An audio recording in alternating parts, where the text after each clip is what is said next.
Hello and welcome back to the channel. Today I'm doing something a little bit different for you guys. I'm bringing you along on a complete build for a very unusual style of hiking stick. It's unusual in quite a few aspects about it, but I'll bring you along on the build and you can kind of see what goes into a hiking stick work-wise, as a rule, as in general. This one is massively different than anything else that I've done so far, and you'll see that as I start crafting. At the very end I'll discuss the various aspects of what I've done, but quite often, well, as in quite a lot of cases, the hiking stick will literally just arrive to me on a piece of paper. There is two here. I've got to craft the other one at the bottom. That's a straightforward hiking stick. But this one here basically starts off that it's a metre long, which is small in itself. The name Tony, a tiger motif, bark on, which is my natural style of bark, which is some of the bark left on and some off. And it's varnished, which is what I've done. And on top of that, it needs to have a handle on it. So as you can see by that, and that basically is all I've got, with a little kind of diagram on the back. And as it transpires, even this little simple diagram, the handle, I got a message, needed to be at 60 centimeters high from the tip. So we're dealing with an extremely small, light, petite person. So in any case, that's what I've started off with. I'll bring you along on the journey and you can see what this hiking stick ended up looking like.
Well, I actually have the finished item here.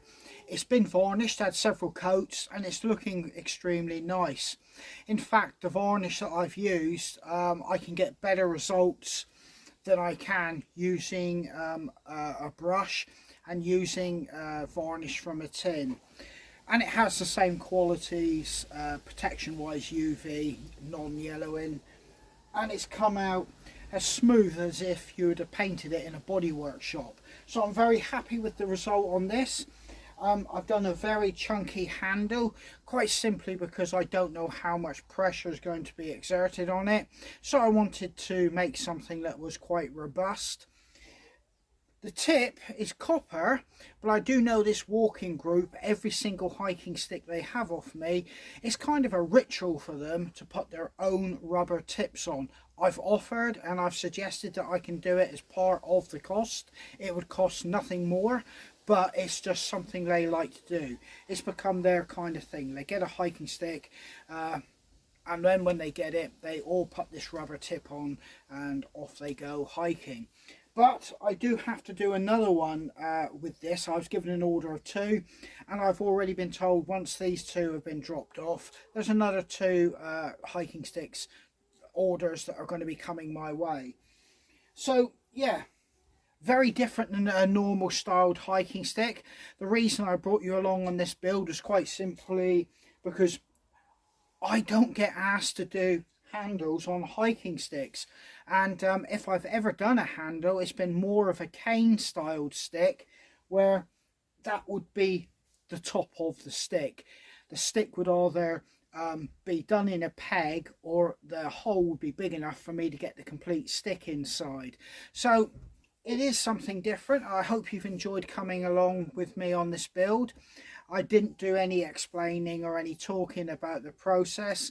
I just thought it was fitting to let you see how I work, and quite often I won't have no music or any radios or anything in the background. I just enjoy the crafting and being left to my own thoughts while I'm doing it. So yeah, I hope you enjoyed coming along on this one. So till next time, stay safe, take care, and I hope to catch you guys on the trail.